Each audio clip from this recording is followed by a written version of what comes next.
دستار حفظ کے موقع پر انعقاد پذیر ہے اور دو عنوانات کا اعلان آپ نے سماعت کیا ہے اور آپ نے سنا بھی دیکھا بھی ہوگا کہ آج کی محفل کا عنوان ہے قرآن مقدس اور اہل بیت۔ اسی مناسبت سے حدیث ثقلین کی تلاوت کا شرف حاصل کیا ہے۔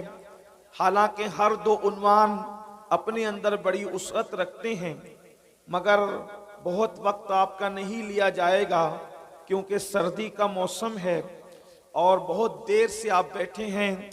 سردی اتنی کڑاکے کی ہے کہ اب شامیانے کی چھت سے شبنم کے قطرے بارش کی شکل میں گر رہے ہیں، لیکن آپ کے حوصلے کی میں داد پیش کرنا چاہتا ہوں اور آپ کے لیے دل کی گہرائیوں سے دعا کہ اللہ آپ کی نسلوں کو آباد رکھے، آمین۔ ایسی سردی میں بھی اپنی حاجتوں کو روک کر کے آپ لوگ ہم لوگوں کو برداشت کر رہے ہیں۔ یقیناً یہ میری سنی قوم کی، میری مسلم قوم کی علماء کے ساتھ عقیدتیں اور اپنے مذہب کے ساتھ وفاداری ہے۔ اللہ تبارک و تعالی آپ کو، آپ کی نسلوں کو دونوں جہان میں اس کا بہتر صلہ عطا فرمائے۔ لیکن کم سے کم میں آپ کا خیال کرتے ہوئے اپنی گفتگو کو بہت شارٹ میں کرنے کی کوشش کروں گا۔ اللہ پاک کی بارگاہ میں دعا ہے کہ جس حدیث مبارکہ کی تلاوت کی گئی، اللہ رب العزت اس کے متعلق مجھے حق کہنے اور آپ سب کو حق سن کر اس پر عمل کرنے اور اسے عام کرنے کی توفیق عطا فرمائے۔ خطبہ حجۃ الوداع اور دیگر بہت سارے مقامات پر اللہ کے رسول صلی اللہ علیہ وآلہ وسلم نے اپنے صحابہ سے فرمایا کہ میں تمہارے درمیان دو بھاری چیزیں چھوڑے جا رہا ہوں۔ ثقلین فرمایا، اور ثقلین تسنیہ ہے جو ثقیل کا، یعنی کہ وہ اس چیز کو ثقیل کہتے ہیں جیسے کہ ایک مقام پر بخاری کی آخری حدیث میں بھی جو ہے وہ ثقیل کا ذکر کیا گیا ہے۔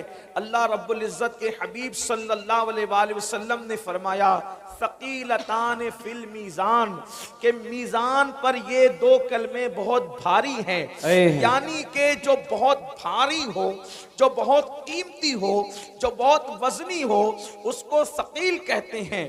مثال کے طور پر زمین کے متعلق بھی ایک ضابطہ پڑھایا جاتا ہے، کشش ثقل، حالانکہ اس کی حقیقت جو بھی ہو، اس پر جس کا اختلاف اتحاد ہو، وہ کوئی میں جو ہے اختلاف اور بحث و مباحثہ یا مجادلے مناظرے کا کوئی بھی معاملہ شروع کرنے کے لیے نہیں آیا، صرف اپنی بات کو تقویت دینے کے لیے۔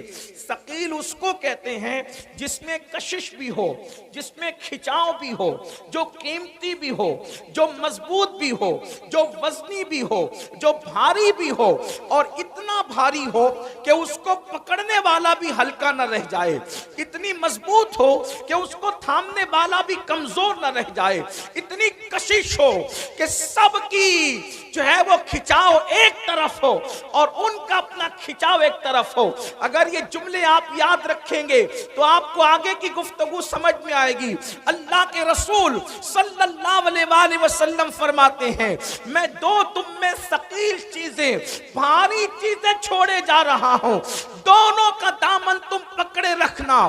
اللہ اکبر۔ ایک مقام پر فرمایا جب گمراہی عام ہو جائے، جب گمراہی پھیل جائے، اس وقت تو اپنے داڑوں سے ان دونوں کا دامن پکڑ کے رکھنا، تم کبھی گمراہ نہیں ہو سکو گے۔ اللہ اکبر۔ گمراہی سے بچانے کے لیے دو چیزیں چھوڑی، فرمایا میں اپنے بعد تم میں دو چیزیں چھوڑے جا رہا ہوں، اور وہ دو چیزیں کیا ہے؟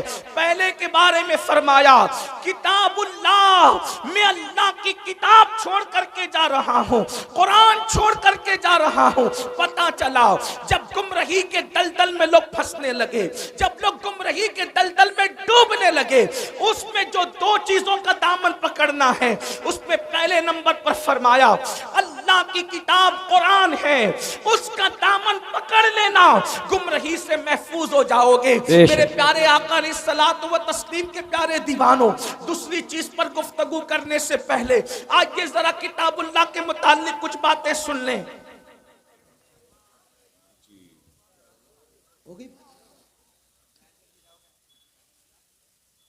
ایک بار درود شریف پڑھ لیں۔ اللہم صلی علی سیدنا و شفینا و رب حبیبنا صلی مولانا محمد صلی اللہ تعالی دائما ابدا علی حبیبک خیر الخلق کلہم۔ اصل میں جلسے والوں کو کچھ نہ کچھ اہم باتیں کرنی ہوتی ہے، وہ ضرورت ہے، تو اس لیے اس پہ کوئی ناراض نہیں ہونا چاہیے، ان کو موقع دے دینا چاہیے کہ وہ بات اپنی کر لیں، اگر کچھ اور رہ گئی ہو تو وہ بھی فرما لیں، تو تاکہ ضرورت پوری ہو جائے، اگر کر سکتے ہیں تو کر لیں، کوئی بات نہیں۔ ایک بار پھر درود شریف پڑھ۔ اللہم صلی علی دائما ابدا علی حبیبک خیر الخلق کلہم، صلاۃ و سلام علیک یا جد الحسن والحسین۔ اصل میں تقریر یاد کر کے نہیں آتا ہوں کہ میں اس کو لفظ ب لفظ سنا دوں، وہ جو دل پر وارد ہوتی ہے بات تو پھر وہ بات کہی جاتی تو ذہن سے نکل جاتی، اس کے لیے آپ معاف فرمائیں، ایک بار پھر درود شریف پڑھیں تو بات آتی ہے۔ اللہم صلی علی سیدنا مولانا محمد معدن الجود والکرم وآلہ وصحبہ وبارک وسلم، صلاۃ و سلام علیک یا رسول اللہ صلی اللہ علیہ وسلم۔ افروز میاں، میں نے کبھی حقانی تقریر، روحانی تقریر، عرفانی تقریر کا کبھی مطالعہ نہیں کیا اب تک، ابھی تک موقع نہیں ملا۔ درود شریف پڑھے ایک مرتبہ، اللہم صلی علی سیدنا مولانا محمد معدن الجود والکرم وآلہ وصحبہ وبارک وسلم، صلاۃ و سلام علیک یا رسول اللہ صلی اللہ علیہ وسلم۔ عرض کر رہا تھا کہ اللہ کے رسول نے فرمایا میں تم میں دو بھاری چیزیں چھوڑے جا رہا ہوں، اس میں وزن بھی ہے، مضبوطی بھی ہے، کشش بھی ہے۔ پہلی چیز اللہ کی کتاب، بے شک کتاب اللہ، قرآن، اللہ کی کتاب۔ اور یاد رکھنا اللہ کی جتنی کتابیں آئی زمین پر وہ اپنی اصل شکل میں اس وقت موجود نہیں ہے، جو اللہ نے بھیجی تھی اس میں لوگوں نے اس کتاب کے ماننے والوں نے اور اس نبی کے امتیوں نے اس میں ترمیم کر دی۔ اگر جو کتاب نازل ہوئی تھی ہو بہو، بغیر کسی ترمیم کے، بغیر کسی اضافے کے، بغیر کسی کمی کے، بغیر کسی زیادتی کے، اگر وہ کتاب بالکل مکمل موجود ہے تو اس کتاب کو قرآن مقدس کہتے ہیں۔ اور الحمدللہ یہ قرآن کا معجزہ ہے کہ جب تک قیامت نہیں آ جاتی، حالات کیسے بھی ہو، حکومت کیسی بھی ہو، مسلمانوں کے حالات کتنے ہی بگڑ جائے، قرآن مقدس میں کبھی تبدیلی ہو نہیں سکتی۔ اس لیے کہ اللہ نے فرمایا، اللہ اکبر، کہ اس قرآن کو ہم نے نازل کیا ہے اور ہم ہی اس کی حفاظت کرنے والے ہیں۔ اللہ اکبر۔ میرے آقا علیہ السلام کے پیارے دیوانوں، اللہ کے رسول نے فرمایا اللہ کی کتاب کا دامن پکڑ لینا۔ ایک بات آپ سے کہنا چاہتا ہوں،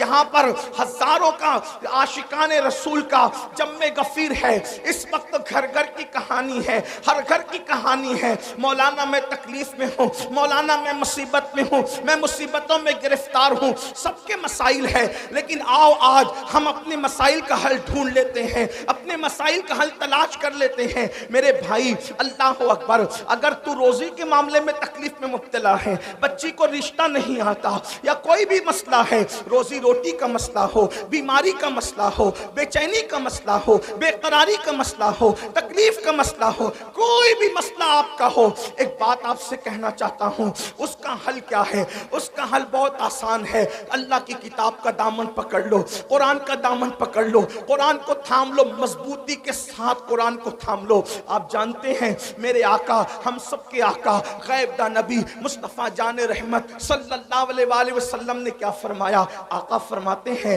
جب کسی کا انتقال ہو، جب کسی کا انتقال ہو اور وہ سکرات کی کیفیت میں ہو، جب وہ مرنے والا ہو، موت کے قریب وہ ہو، اس وقت کیا کرو؟ اللہ اکبر، اس وقت اس کے پاس بیٹھ کر سورہ یاسین کی تلاوت کرو۔ توجہ کرنا، میں نے پہلے ہی کہا